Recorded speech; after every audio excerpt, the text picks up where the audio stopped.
Début de transmission, salutations chers survivants, aujourd'hui on va parler de la conversion de New York en ville carcérale, de la décadence de Los Angeles et des propos que John Carpenter cache dans ses films de science-fiction. Donc prenez vos revolvers et vos cyber-bracelets parce qu'aujourd'hui on va parler de Escape from New York et Escape from Los Angeles.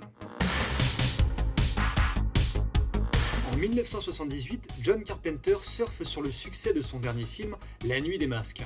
Il se lance sur son vieux scénario qu'il avait mis de côté, Escape from New York. Il coécrit celui-ci avec Nick Castle, qu'il avait également suivi pour l'écriture de La Nuit des Masques. Escape from New York se déroule dans un futur proche où la ville de la Liberté est transformée en prison de haute sécurité pour y contenir tous les criminels. Un immense mur est dressé autour de la ville et la police élimine toute personne qui s'en approche pour tenter de s'évader. Et ouais, Escape from Confinement, ça déconnait pas en 97. Alors que le président des États-Unis s'apprête à se rendre à une conférence avec les autres nations pour éviter une guerre nucléaire, celui-ci est victime d'un coup d'état dans son avion. Il s'écrase dans la ville de New York où il sera capturé par des criminels et ce mec qui ressemble à un Peter Pan dopé sous crack. La police étant en incapacité de traiter avec les criminels, il décide d'en envoyer un pour récupérer le président et une précieuse cassette qui contiendrait des informations sur la fission atomique. Bon d'accord, ça fait 9 ans qu'il est enfermé, mais de là à plus savoir utiliser une cassette... En tout cas, c'est le scénario que compte vendre John Carpenter au producteur afin d'obtenir des fonds pour faire son film. Malheureusement, Carpenter a encore une réputation de réalisateur indépendant et son scénario n'est pas politiquement très correct. En effet, 4 ans plus tôt, en 1974, ont eu lieu les scandales du Watergate. Le président Nixon avait démissionné au suite des accusations d'espionnage politique qui planaient sur lui. La thématique n'est donc pas au goût des producteurs qui trouvent le projet trop risqué. Il a tout de même trouvé des fonds pour réaliser son film qui aura un budget situé entre 6 et 7 millions de dollars. Autant vous dire que pour un film de science-fiction qui se passe dans une métropole en flammes, c'est un peu ric-rac. Et croyez-moi, le manque de pognon se fait ressentir dans ce film. Déjà les répliques d'armes sont pas complètes, je sais pas qui s'est dit que c'était stylé d'avoir un M16 sans garde-main. Pour avoir l'air futuriste, les flics ont tout simplement une visière peinte en noir, je vous raconte pas la galère pour voir avec ça et Michel pourra vous le confirmer. Les décors réels sont littéralement en carton-pâte avec des effets d'usure qui sont tout simplement peints sur les murs. Comme ils n'avaient pas la technologie pour faire une ville en 3D, ils ont utilisé une maquette de ville peinte en noir avec du scotch. Pour un film à 7 millions de dollars, j'imagine que même les acteurs les plus célèbres devaient pas toucher un gros chèque. Puis j'imagine que l'acteur qui joue Peter Pan était payé en poudre magique. Non mais j'y crois pas, on dirait la version héroïne man de Sting dans Dune. Et puis je vous en supplie, mais que quelqu'un contrôle ces figurants, ils font n'importe quoi. Poupi, poupi, poupi. Pour rattraper tout ça, Carpenter sera bien obligé de redoubler de créativité. Le réalisateur mettra la main à la pâte pour faire certains effets et composera lui-même la musique du film. J'adore cette musique. On notera également que le superviseur des matte painting n'est autre que James Cameron. Pour ceux qui ne sont pas familiers de ce procédé, le matte painting est un effet visuel qui consiste à peindre un environnement sur une plaque de verre qui sera placée entre la caméra et le décor réel. Ce procédé existe toujours aujourd'hui par ordinateur. La plupart des plans n'ont pas été tournés à New York pour des raisons de budget et ont été tournés à Saint-Louis dans le Missouri après que cette ville ait subi un incendie. Certains coins de rue n'avaient donc pas besoin de trop de bricolage pour être crédibles. Les rares plans qui ont vraiment été tournés à New York sont ceux de Liberty Island qui sert ironiquement de poste de contrôle à la police dans le film. C'est d'ailleurs la toute première fois dans l'histoire qu'une autorisation de tournage a été obtenue pour faire un film sur ce lieu extrêmement touristique. Dans les présences honorables, on a Jamie Lee Curtis, l'héroïne du Halloween de Carpenter, qui fait la voix off dans l'introduction du film, Stephen Ford, le fils de l'ancien président Gerald Ford, et dans le film il joue un garde du corps du président qui a peur de casser la crosse de son fusil en défonçant une porte. Ou tu sors ou je te somme et voilà prendre une décision. Enfin, si vous cherchez bien, les noms de Taylor, Cronenberg et Romero apparaîtront au cours du film. Ils sont des sortes de micro-hommages aux collègues favoris de Carpenter. Et bien sûr, il faut qu'on parle de l'excellent Kurt Russell qui incarne le héros de ce film, mais pour ça je vais laisser la parole au reporter. Au casting, on retrouve le beau Kurt Russell qui est surtout connu à l'époque pour jouer dans des films de production Disney. Ce rôle de cow-boy ténébreux va le propulser au rang des acteurs iconiques de la période des années 80-90. Ce rôle marquera également le début d'autres collaborations avec John Carpenter, notamment avec l'excellent The Thing, qui sortira l'année suivante. Les aventures de Jack Burton aussi, dans les griffes du mandarin, ou encore le mal-aimé Los Angeles 2013. Vous inquiétez pas, on va revenir dessus parce qu'on doit absolument parler de ce sous-marin en 3D. Le principal atout de ce film est évidemment son propos politique. On peut toujours voir les aventures d'un héros comme une mise en abîme de la situation de son créateur. En l'occurrence, Carpenter, tout comme Snake, est une sorte de paria solitaire du fait de son statut encore frais de réal indépendant, contraint d'exercer dans un monde dont il refuse les méthodes et dont les dirigeants sont plus intéressés par les relations internationales et leurs profits que les problèmes inhérents à leur pays. Dans les années 70, la ville subit une exode massive des classes moyennes et l'importante circulation de drogue dure a des conséquences désastreuses. Le fossé entre les classes sociales s'élargit, la criminalité augmente de plus de 20% et on enregistre la perte de 500 000 emplois. Autant dire qu'on comprend pourquoi le Gotham City de Batman est largement inspiré des rues de New York. Il illustre la négligence et l'incapacité des forces de police à maîtriser l'activité criminelle de la ville. La structure de New York est très représentative de la vision qu'a Carpenter des méthodes du gouvernement, à savoir laisser les criminels les plus influents, comme le duc, maintenir une hiérarchie au sein des malfrats et mettre la zone sous contrôle pour les laisser s'entretuer plutôt que d'essayer de rétablir la justice. La police n'est plus là pour servir et protéger les citoyens, mais pour servir les intérêts des politiciens auprès de leur nation. Les films de Carpenter sont connus pour les propos politiques intenses qui en découlent. Invasion Los Angeles en est l'exemple le plus probant.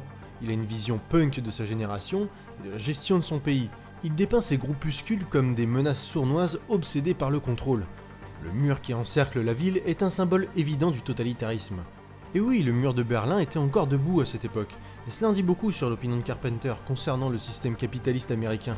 On a souvent accusé John Carpenter à tort d'être un anti-américain. Carpenter aime profondément les États-Unis, et ce qu'il exprime à travers Escape from New York, Escape from Los Angeles ou tout simplement le personnage de Snake Plissken, c'est son sentiment de rejet vis-à-vis de son pays.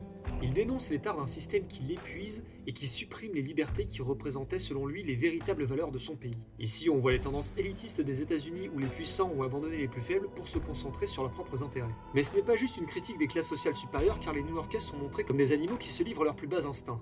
Le clivage des classes sociales a donné lieu à un gouvernement antipathique et une population hors de contrôle. Le résultat de tout ça, c'est une sacrée ambiance western. Ernest Broonin et Lee Van Cleef font également partie de l'aventure. Il faut savoir que ces deux-là sont des figures très importantes du western et Carpenter admet lui-même qu'il aurait aimé en réaliser si ce genre n'était pas sur le déclin. Cela ne l'empêchera pas d'en utiliser les codes et d'y faire des références dans Escape from New York. A commencer par le personnage de Snake Plissken, cet anti-héros tellement badass qu'il a inspiré Hideo Kojima pour la création de son personnage de la saga mythique des Metal Gear Solid, dont je ne comprends plus rien au scénario sur ma vie. Dans le contenu, Snake est un reflet du style de cinéma de Carpenter, insolent, rebelle, anarchiste, mais dans la forme, il est un véritable cow-boy qui a vécu de grandes aventures. Mais bon, ça c'était avant de prendre une flèche dans le genou. Moi aussi j'étais aventurier autrefois, et puis j'ai pris une flèche dans le genou. Snake est un cavalier solitaire et nihiliste inspiré des personnages de John Wayne et Clint Eastwood. On notera que Bing Russell, le père de Kurt Russell, était également un acteur de western. Dans Escape from New York et Los Angeles, on entendra des personnages dire qu'ils pensaient que Snake était mort. Cela lui confère une aura qui se dispense de présentation, car ceux qui le connaissent savent de quoi il est capable. Et ça, c'est une référence au film Big Jake. De plus, à chaque fois qu'un personnage dit qu'il pensait que Snake était mort, celui-ci finit par mourir. Les westerns ont la vie dure dans les années 70, il faut donc trouver une nouvelle manière de raconter tout en proposant un univers nouveau. Et la science-fiction est un noble héritier pour les récits de justiciers solitaires dans des mondes impitoyables. On notera Zardoz, Monde Ouest, La Guerre des Étoiles, Le Survivant, etc. Ce qui nous amène vers l'aspect science-fiction du film. Le film s'inscrit dans le courant cyberpunk. Pour ceux qui ne sont pas familiers avec ce genre de la science-fiction, il s'agit d'une vision dystopique d'un avenir où le monde serait contrôlé par des factions élitistes et des supercorporations. La plupart du temps, ces récits se déroulent sous la surveillance abusive d'un gouvernement totalitariste. La technologie y est très avancée, jusqu'à prendre place dans nos corps et les protagonistes sont souvent cyniques et motivés par leur intérêt personnel. Snake entre parfaitement dans le stéréotype de l'anti-héros. On peut même dire qu'il rentre dans le cliché avec son cache-œil et son attitude rebelle et anarchiste. Pour ce qui est de l'esthétique, on trouve plusieurs courants d'inspiration visuelle dans le cyberpunk. On a les gigastructures qui trônent au milieu de villes saturées par les néons, les pubs et les déchets, comme c'est le cas dans Blade Runner, Ghost in the Shell ou le très attendu Cyberpunk 2077. On peut avoir le style rétro du début de la 3D, avec des couleurs très roses et des références criardes aux années 80 avec Tron ou l'hilarant Far Cry Blood Dragon, ou encore les atmosphères glaçantes et métalliques que l'on retrouve dans Equilibrium, le premier Deus Ex, Underworld et bien sûr Escape from New York. Généralement, tous ces traitements du genre cyberpunk sont liés par l'obscurité, autant dans les bâtiments qu'en extérieur.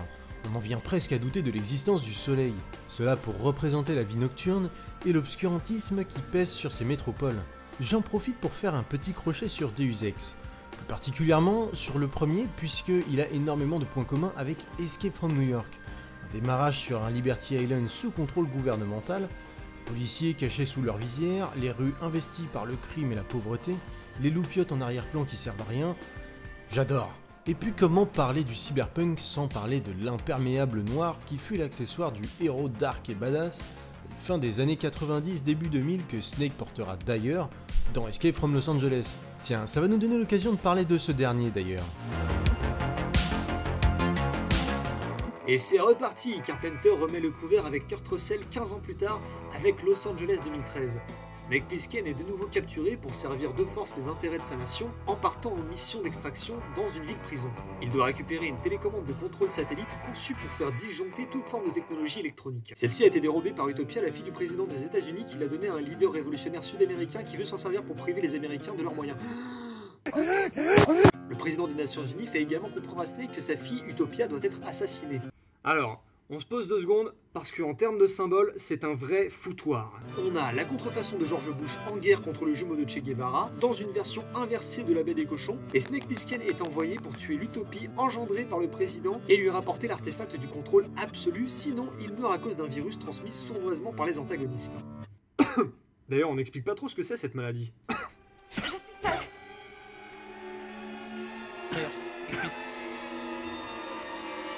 Il faut savoir que Escape from Los Angeles est un film de commande. On a demandé à John Carpenter de sortir une suite similaire à son film iconique sorti 15 ans plus tôt.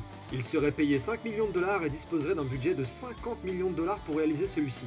Et Carpenter va faire un énorme fuck au producteur en acceptant de faire un film qui sera exactement à l'identique du précédent. Même musique, même présentation, même arrivée, même mission, même équipement, même pilotage, même allié sympa, même allié bancal, même femme au gros nibar, même leader violent, même scène de soupir sur une chaise, même pantalon moulant sur les fesses de Kurt Russell, même réplique, même blessure. Mais bordel, laissez la jambe de Kurt Russell tranquille! Escape from Los Angeles est la copie insolente et dévergondée de son prédécesseur. Et nombreux sont ceux qui ne l'apprécient pas pour cette raison. Là où le premier était maladroitement kitsch, celui-ci s'enfonce volontairement dans le ridicule avec des effets spéciaux immondes, un scénario recyclé, des scènes d'action injustifiées, des personnages à l'apparence et à la personnalité copiés des archétypes propres à l'environnement américain de l'époque, comme George Bush, Che Guevara, les néo-nazis, des rappeurs / gangsters. J'en peux plus de ce sosie raté de Tupac. Et j'en passe. Si le premier film avait un certain charme qui transpirait la bonne volonté malgré son manque de budget, celui-ci est un hideux spectacle. Mais alors, pourquoi Carpenter, le grand maître de la paranoïa, de l'esthétique plastique, a-t-il décidé de s'aborder l'héritage de son film le plus emblématique? Bien sûr que c'est fait exprès. Mais pourquoi? La réponse se trouve encore dans le personnage de Snake Plissken. Comme on l'a dit un peu plus tôt, Snake est un reflet de Carpenter et de sa perception de l'Amérique. Il faut donc voir le personnage de Snake comme notre cher réalisateur au milieu de ce foutoir qu'est Los Angeles et plus précisément la machine hollywoodienne. Carpenter dresse le paysage d'un monde altéré par le politiquement correct, le fascisme ordinaire dans les communautés, la vulgarisation de l'information, l'aseptisation de ce qui est considéré comme trash et toutes les autres tares de la société et de la tournure ridicule que prend le cinéma hollywoodien selon lui.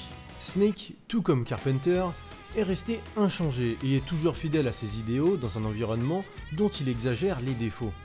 En effet, sous ses allures de nanar, Escape from Los Angeles est une immense fresque caricaturale, cette nouvelle époque dont notre cher Jean Charpentier déteste les défauts. Et visionner Escape from LA en prenant conscience de ça rend tout de suite le film et cette scène de sous-marin plus... légitime. Attention, chers survivants, vous vous apprêtez à franchir le mur du spoiler. On s'apprête à dévoiler les fins de Escape from New York et Escape from Los Angeles, donc si vous voulez pas y aller, je vous invite à aller à ce timecode. Il est beau ce timecode, hein? C'est moi qui l'ai fait. Dans la conclusion de Escape from New York, le président des États-Unis rencontre les représentants des autres nations avec la fameuse cassette que Snake devait apporter. Celle-ci est censée enrayer le conflit en cours. La situation du pays n'est pas sans rappeler la guerre froide de cette période. Malheureusement, le président a été piégé par Snake Plissken qui a échangé la précieuse cassette contenant des informations sur la fission atomique avec une simple cassette de musique de taxi. Cet acte montre que Snake préfère risquer une guerre ouverte plutôt que de répéter le cycle des manigances pour le contrôle total. C'est un constat extrêmement binaire où il y a d'un côté les manipulateurs et les criminels de l'autre. Tous deux ne valent pas la peine d'être sauvés ou aidés, le mieux à faire reste d'achever cette société à l'agonie, un peu comme le jeu d'acteur de Peter Pan. Cette fin est complétée par celle de Escape from Los Angeles, qui même si elle est similaire et prévisible, est de loin la plus radicale. On voit des gens se mutiler pour pouvoir correspondre à des canons de beauté, les divertissements sportifs sont devenus des spectacles de violence, et la technologie est conçue pour nous tromper. On ne voit du monde extérieur que les gens récemment condamnés pour des crimes stupides. Quand le chef de la police énumère une liste des libertés devenues interdites, on réalise pour quel genre de crime ces gens entrent dans le couloir de la mort. J'en profite pour faire une micro-parenthèse sur le film Demolition Man qui possède également un discours sur l'aseptisation de la société dans le futur. À la grande différence qu'à travers cette dystopie déguisée en utopie, ce film a un propos plus positif, car il est un appel à la réconciliation entre deux générations et deux méthodes opposées, à l'inverse de Los Angeles qui se veut beaucoup plus factueux et écœurant. Impossible d'échapper aux bonnes mœurs et aux lois. Pas même de figures sur lesquelles se reposer entre les présidents puritains froussards et les révolutionnaires qui prônent la paix à coups de carabine et main. Le monde est allé trop loin. Snake décide d'utiliser les satellites pour supprimer toute forme de technologie sur Terre. En faisant ça, il impose une régression sur le plan de la civilisation, et cette conclusion est extrêmement sévère. C'est une façon à Carpenter de dire que dans ce monde, tout est à jeter et tout est à refaire pour retrouver ce qui fait l'authenticité de l'esprit américain. Certainement pour une issue incertaine, mais un véritable retour aux sources. Il est temps pour nos héros d'avoir enfin du répit et de pouvoir savourer de nouveau ces libertés dont nous avons trop longtemps été privés.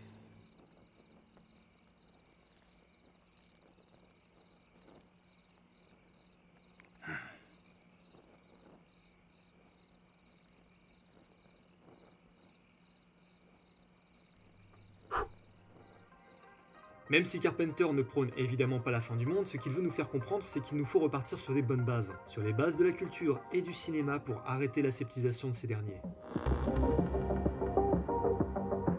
Enfin, quelques recommandations pour entreprendre votre voyage à travers les dystopies cyberpunk. On ne va pas forcément vous proposer les films les plus célèbres, ne soyez pas étonnés qu'on ne vous recommande pas Blade Runner, Akira, Ghost in the Shell ou Robocop. Pour commencer, Strange Days. Un film excellent qui méritait de rencontrer le succès. Il a été réalisé par la talentueuse Catherine Bigelow, dont je trouve qu'on ne parle pas assez. Si vous ignorez qui c'est, sachez qu'elle a réalisé Point Break, Zero Dark Thirty, Detroit, et elle a aussi reçu l'Oscar du meilleur réalisateur pour son film Des mineurs. Ses mises en scène sont excellentes, et elle fait partie des rares réalisateurs à oser des scènes d'atrocité qui flirtent entre apathie subtile et voyeurisme malsain. Et Strange Days est puissant sur ce plan. On suit les aventures d'un ancien flic devenu dealer de souvenirs qui vend les mémoires authentiques de certaines personnes pour faire vivre des expériences à ses clients. Un jour, il se retrouve en possession d'un souvenir qui lui dévoile le meurtre d'une amie. Un mélange bien dosé de SF, film noir et thriller policier. Equilibrium. Vous aimez les imperméables ? Dans Equilibrium, vous serez servi. Dans un monde où les émotions sont interdites et où toute forme d'art est bannie, Christian Bale joue le rôle d'un fonctionnaire chargé d'endiguer une révolution qui lutte pour la réintégration des sentiments et de l'empathie dans la société. On attribue à ce film l'invention du gun fu ou le gun kata selon les écoles, même si Keanu Reeves est devenu le boss de cette pratique sur grand écran. Et ça tombe bien parce qu'il est le héros de notre prochain film cyberpunk. On pourrait vous recommander Matrix, mais c'est trop connu. On pourrait aussi vous parler de A Scanner Darkly, mais c'est trop chelou. On va plutôt vous parler d'un autre film cyberpunk où Keanu Reeves incarne le héros d'un monde altéré par la réalité augmentée. Johnny Mnemonic. Faudra être indulgent avec les effets spéciaux de l'époque, mais ce film est un doux mélange du livre Neuromancer de William Gibson et de Matrix. Johnny est une sorte de convoyeur de données qu'il stocke à l'intérieur de son cerveau. Il accepte le mauvais job et se retrouve dans une situation délicate où il est poursuivi par des yakuza. Super film pour voir comment on imaginait le partage de données et la réalité virtuelle en 1995. Merci à tous d'avoir regardé cette vidéo, vous êtes nombreux à partager nos vidéos et à nous féliciter pour notre travail, et ça nous fait extrêmement plaisir d'être suivis par d'autres passionnés du chaos. Ça fait un moment qu'on n'a pas sorti de chroniques du chaos, mais ne vous inquiétez pas, elles arriveront d'ici très peu de temps. Pour patienter, on va quand même vous faire les meilleurs chrono chaos en attendant la fin du cataclysme. Sur ce, je vous dis à très bientôt pour de prochaines vidéos, prenez soin de vous et surtout restez du bon côté du mur. Allez, salut! Salut! Fin de transmission.